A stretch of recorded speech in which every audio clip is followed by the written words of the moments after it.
Avelo Airlines has signed a contract with ICE to use our state to fly deportation flights. History will remember Avelo Airlines as the first airline to leap at the opportunity to tear families and communities apart. Wow, what an empathetic person. Let's see what she had to say about our boy Charlie. He is a racist, Islamophobic genocide supporter. Before the body's even cold. This guy is, in no small part, responsible for the radicalization of so many people down the alt-right pipeline. This is exactly the language they use to justify their political violence. Never skip a Hope Corps. And just look at that hideous smile on her face. He was a genocide apologist, anti-immigrant, anti-women's rights, anti-abortion, very racist, very Islamophobic. I mean, sounds pretty base to me, but this is exactly how they justify killing us. Oh, no.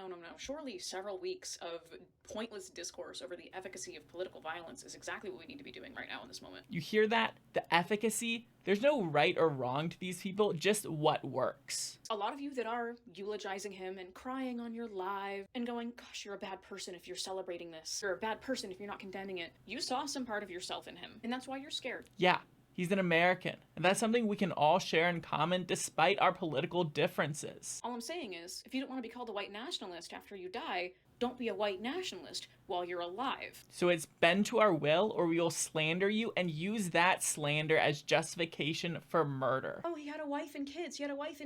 If that's the nicest thing that you can say about him, that he had a family. Everyone has a family. Adolf Hitler had fucking families. Like, the families that are getting torn apart by ICE raids in the country actually deserve your commentary. These people are more sympathetic to foreign criminals than to Americans exercising their First Amendment rights. And for everyone who goes, political violence is never justified. Mind you, the state would not hesitate to use the same type of violence against you. And she just gotta conflate vigilantism or terrorism with a legitimate use of force by the civil magistrate. Here's some examples of Charlie Kirk advocating for political violence against people that he disagreed with. Joe Biden is a bumbling, dementia-filled Alzheimer's, corrupt tyrant who should honestly be put in prison and or given the death penalty for his crimes against America. These doctors need to be put in prison quickly. We need to have a Nuremberg-style trial for every gender-affirming clinic doctor. We need it immediately. But back to that airline. The Wilmington DSA has put together a petition. It's always the commies, isn't it? How about this? Let's book you a seat on one of those flights to the socialist utopia of your choice